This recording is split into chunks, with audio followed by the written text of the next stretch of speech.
Yeah, thank you, Professor Muralikrishna, for a very insightful and thought-provoking talk on creativity. It is almost like anatomy, of creativity. But I don't know whether I understood it right or wrong. Or somewhere are we confusing creativity, critical thinking, pursuit of knowledge? And I ask this because the basic premise with which perhaps we all started the lecture is that there is this notion that creativity is confined to a certain discipline, and therefore you are trying to prove that creativity is not confined to a certain discipline. It is across disciplines and across walks of life. So there is fundamentally this presumption that creativity is confined to a certain areas, certain subjects. Where do we get this idea from? Number one. Number two, for example, the example that you gave, you talked about a lady who wanted to look herself as slim, and she thought about it and she made herself almost hypnotize herself to look slim. But what actually made her slim is not thinking. It is a process. She followed a certain diet. She changed her food habits, and therefore she was able to become slim. So not just because you thought you wanted to become slim, you wouldn't really become slim. Because you follow a certain process and therefore you become slim. And similarly, when you talk about the Einstein, Newton's example, and argue that there is no logic there, I don't understand, because when he sees falling of an apple, and when he sees a ball bouncing back, he must have applied his own thinking, and which is logical. He must have seen some logic. Can we differentiate all this? And somewhere are we trying to confuse these two words, creativity and critical thinking? Critical thinking is, in fact, the very endeavor of education. Our ultimate goal is to kind of make students think critically. So when you make students think critically and when you promote critical thinking, the impact would be, the cascading impact would be, whatever you said, that, you start looking at things in a new way. Just kind of as an observation, I made this point. Yeah. See, in the case, first of all, it's while trying to recap the quotation of Einstein, Albert Einstein did not separate logical thinking. He said it's a kind of a blending, it's a kind of a marriage of intuition as well as rationality. Rationality is never given up. So hundreds of people, in the case of Newton or any scientist, they may have observed these natural phenomena, but they applied, as you said, logical thinking to something that is happening around in nature.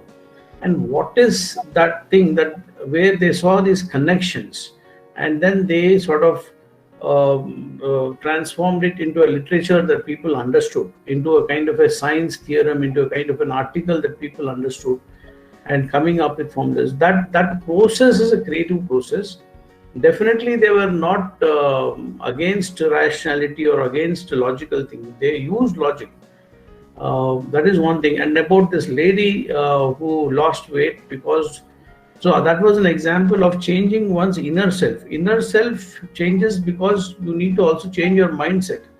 So if you're finding it difficult to get up in the morning, you need to tell yourself that getting up early is important for to finish certain things and remain yourself fit.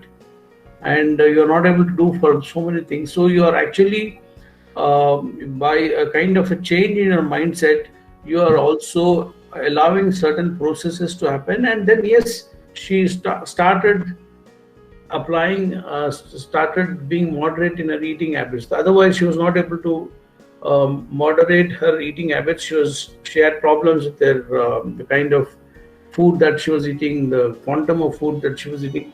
So she said, of all these things, looking, so it's a kind of a exchange of perceptions, like Sinek Dosh, you smell a sight, you sight a smell, something like that. You exchange that. You said, this is the tastiest thing is to looking slim. So the same obsession of food she used it to sort of suit herself. So the taste, nothing tastes as good as looking slim. That became the biggest kind of a most delicious dish for her, and towards that she started eating less. Yes, all that process that you said may have happened. So it is not just that she changed her mindset and she became slim. The change of mindset led to a series of actions that she in the kind of passion, that the craze that she had for food, she utilized to change her own to her advantage. So she was using a language that was part of her nature. No, tastiest food is looking slim. So she exchanged those two different kind of a compare. They're not comparables, but she used language from one field to the other. We have received questions in the chat box. Yeah. Yeah, one question was by Anjanailu, Dr. Anjanailu. Sir, I want to know the clarification about African civil rights leader Martin Luther King Jr. in 1963 addresses behalf of the Negroes, I have a dream. How do we understand that? Is it vision or imaginary or exploring? Please explain. It's a combination of vision and exploring. Because vision, definitely he gave a strong visualized something very strong and very positive happening for the black citizens, for the black people, and he was also inspired by Gandhi in many ways, and that was a vision. And he modified many existing laws. His impact was such that it led to modification of proposed many changes.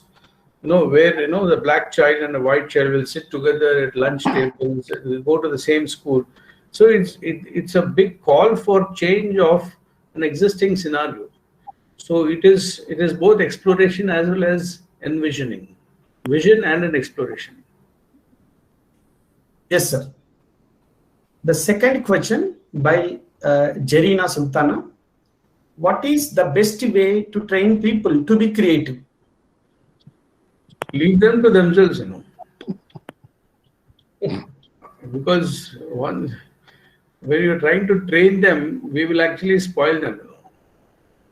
Something, there's Paul, this person Robinson is one of the greatest exponents of creativity. He once mentions that there was this child who was giving a lot of trouble to the parents. She was very backward in studies. She would not listen to any kind of facility. Nothing was helping. And so he came to meet her. And the first thing he did is ask the parents to leave the room. And he spoke gently to the girl. And then even as he was speaking, he started playing little music on his smartphone. There was a recorder also. And then slowly realized that this girl had a great ability to dance. And then even as he allowed her to dance, and then he called the parents, you see how happy she's dancing away. You concentrate on her dancing. Don't try to, make her learn science or other things that she's not interested. And she became a very famous dancer. I forget that name. She grew up to become a very big dancer. I think one of those waltz dances. So she had that in it. So parents were snubbing that. Parents were not allowing that to happen. So best thing is to leave people to themselves to explore their own talents. And of course, our culture, our societies also have to have that kind of a freedom to, there's a pressure of livelihood is so much. And very few people really overcome those challenges and pursue their talents. There's always so many kinds of hurdles, beginning with parents, sometimes even where parents are encouraging, they themselves they come under peer pressure. All the parents are willing to encourage.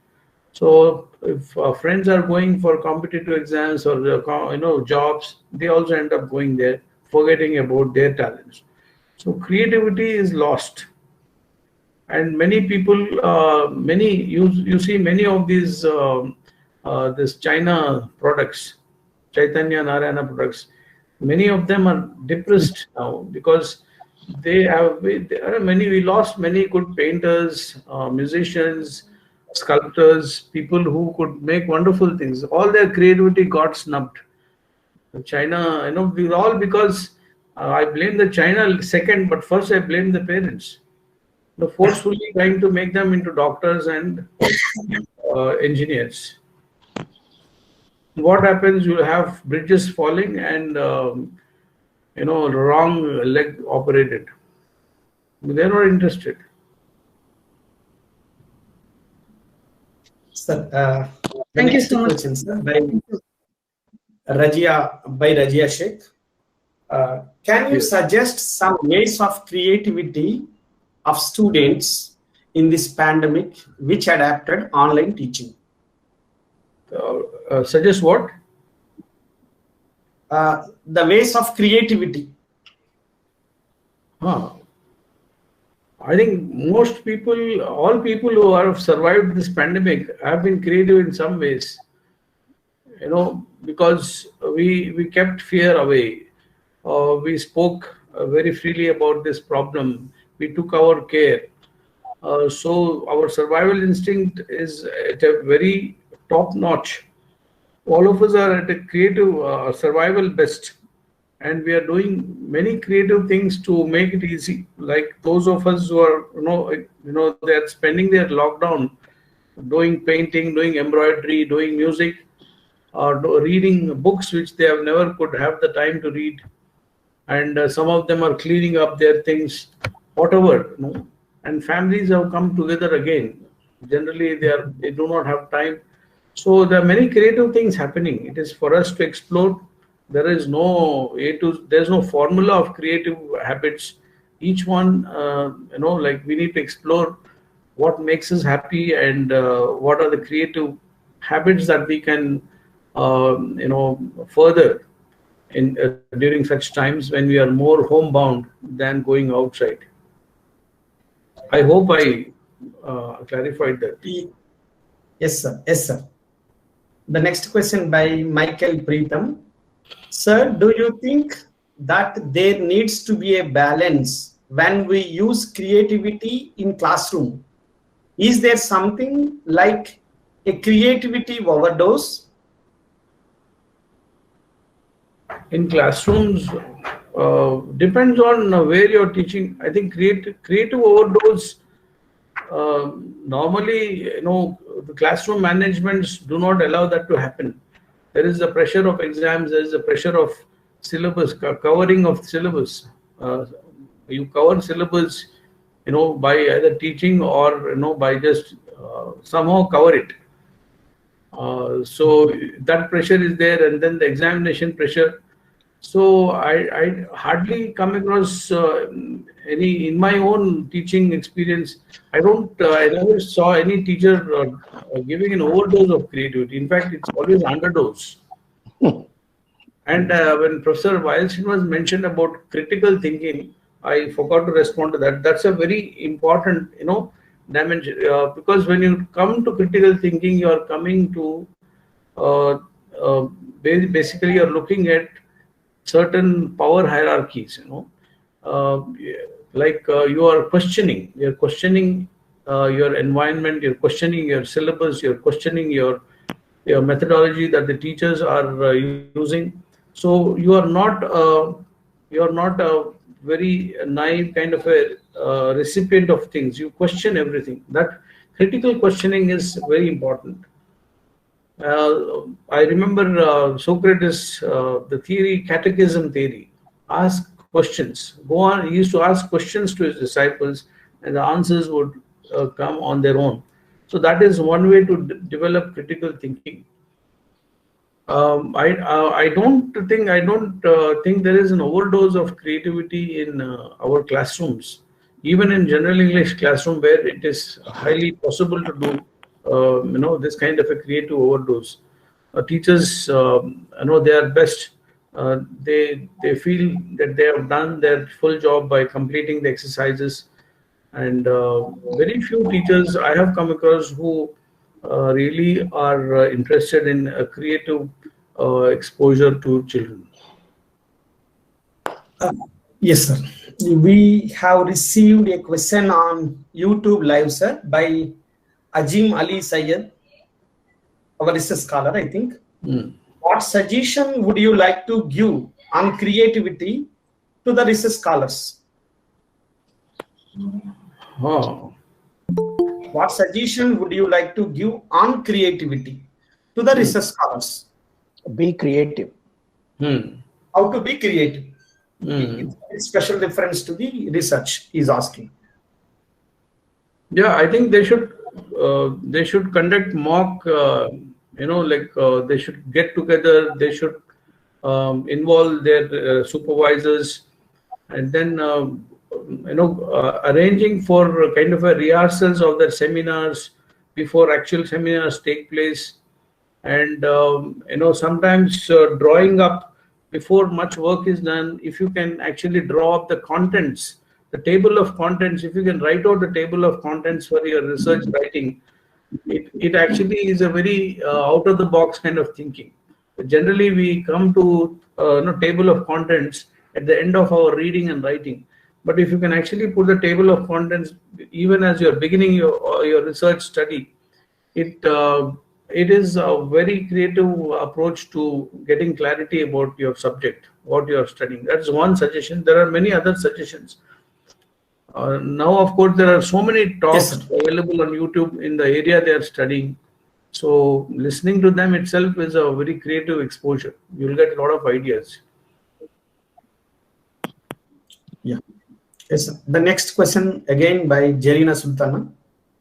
Do you think that creativity involves putting your heart and soul into your work, or is it more like letting your mind flow freely to witness the surprising results of your actions? Oh, that's the whole problem. No? We are trying to always talk compartmentalize this, separate mind on one side and heart and soul on the other side. But it never happens like that. Wherever the creativity flourishes, wherever there is an event of creativity, there is both heart and mind. So we should not segregate. Professor Srinivas was asking about logical thinking. It's not separate. Logical, allow thinking to take place, rationality to take place, and your imagination also gets activated. There's no way you can segregate your students. This time for this problem work only by your mind. No, it's not possible. Or for this activity you work with your heart and soul, not use mind. No, mind will be there. There should be, mindlessness happens while using mind. From the beginning, we cannot ask them to be mindless. And